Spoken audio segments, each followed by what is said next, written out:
ci lu soxal Ousmane Sonko en tout cas képp ki nga xam ni tontu nga ko dina daal di fayu lépp nag ci yoon la koy daal di teg képp ku ko dóor dina fayu ku ko matt ku nekk dina la xori loole nag du samay kaddu yi Cheikh Oumar Talla la am moom loolu la daal di xamle ci tontu yi nga xam ni mu ngi koy tontu rawatina ci assemblée nationale ñi ko posé ay question wala ñuy wax jëmale ci moom tontu yu am solo yoo xam ni ci clash la koy daal di defee kon Cheikh Oumar Talla kaddu yooyu ci sans limite la ko daal di yëkkati ñu teewlu ko.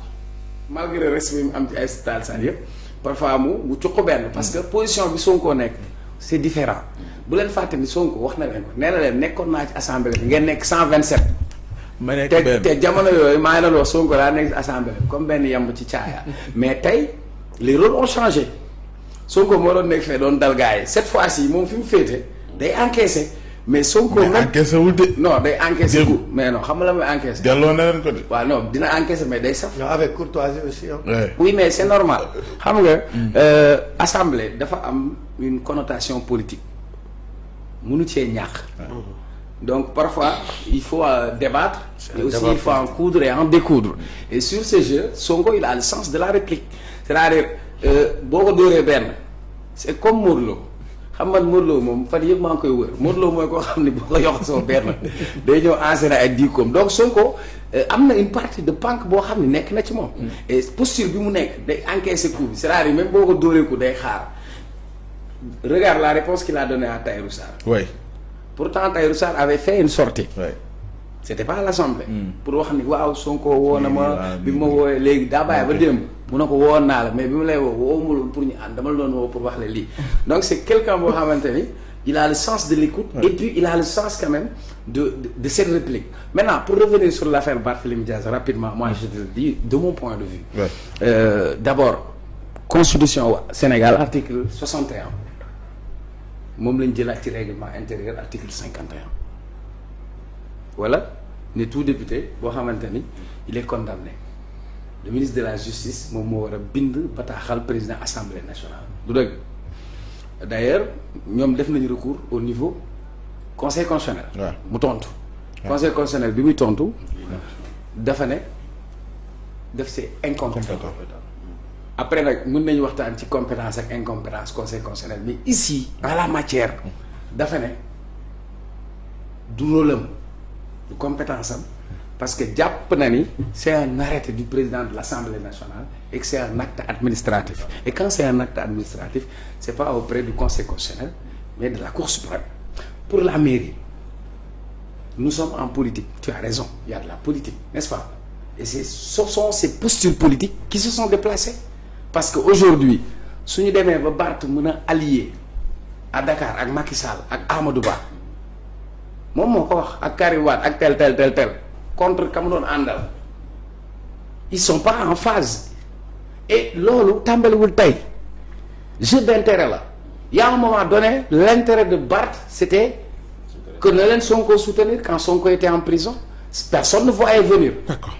may ma rek toog nañ fii yow man yow ak Ousmane mii ci lu ñu doon weerante Diomaye ne peut pas être candidat jour boobu qu'est-ce que j'avais dit ñu ne un parti dissous man leen mën nga dissoudre parti mais mënoo dissoudre ay nit parce que beaucoup n'avaient pas vu une coalition déedéet Diomaye qui sortait xam nga booy carte dafa am lu ñuy wax carte maîtresse poker personne n'avait vu Diomaye sortir et même ce Diomaye quand il est arrivé au conseil constitutionnel jaale la ko looloo yàq plan yëpp plan wu Macky yëpp looloo ko yàq donc Barth dans sa tête Sonko était mort politiquement. Après on vient dans les législatives grands au-delà de l'animosité ou l'adversité qui avait. Qu'est-ce que ça a à voir avec l'Assemblée nationale? dinaa ci ñëw de. L'État du Sénégal est au-dessus de ses considérations. Il doit appliquer les lois. Jibril dañu nekkoon ci benn débat différence moom waru ci. waaw mais man dinaa ñëw Jibril dañoo nekkoon ci balaa ngay jàll franchement doo jàll si kenn doo jàll si kenn ma ne waaw daaneel du ma daanelee ko noonu parce que moom moo fi convoqué débat boobu mu wax ci xalaatam nañu bàyyi ñun ñu wax ci suñu xalaat waaw parce que moom moo fi indi. waaw mais moom conduire débat. man waxuma opinion wu Sonko wala Samba wala Demba. waaw man ci may laaj soo ma tontoon dem na. dans le jeu politique Barth a joué il avait misé il avait parié. d'accord loolu leer na. non leeragul de comme il avait misé. il avait perdu.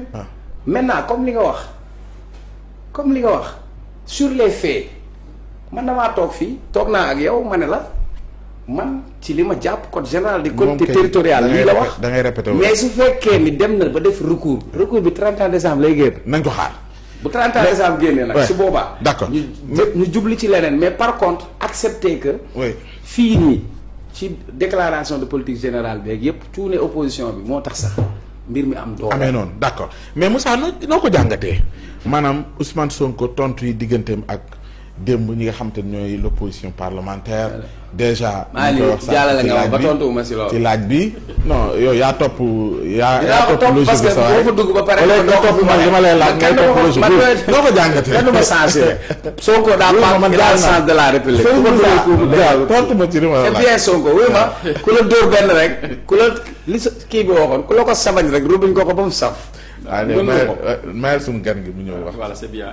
En fait, bon, hier, l'ambiance au niveau de l'hémicycle, je le trouvais une ambiance détendue. Voilà, bon enfant, courtois et taquin, parce que tey boo ñëwee premier ministre day sànni da kay posé benn question mu sànni la surtout Abdou Mbow la kaddu Abdou Mbow xam nga kay ñu wane ko muy ree boobu loolu gëjoon na fi am. C'était vraiment une assemblée de tension ku nekk di wane. C'était détendu quand même. Voilà, c'est très mais démb je pense que gis nañu loo xam ne c'était détendu et puis il y avait aussi des questions des interventions très très pertinentes. yoo xam ne il y a une rupture quoi. Voilà venant de comment dire du pouvoir et de l'opposition. loolu am na maintenant par rapport ak question yi nga xam ne opposition bi tontu kii nañ ko posé nañ ko question. Ousmane Sonko. Notamment sur le cas de Barth sama idée là je pense que Barth a joué et l'a perdu man loolu mooy sama idée par rapport ak l'évolution bi mu demee yëpp bi ñu tëjee Sonko ba Sonko di génn ba mu dem élection législative xeex bi Dakar kii pour man voilà quoi pour man il a politiquement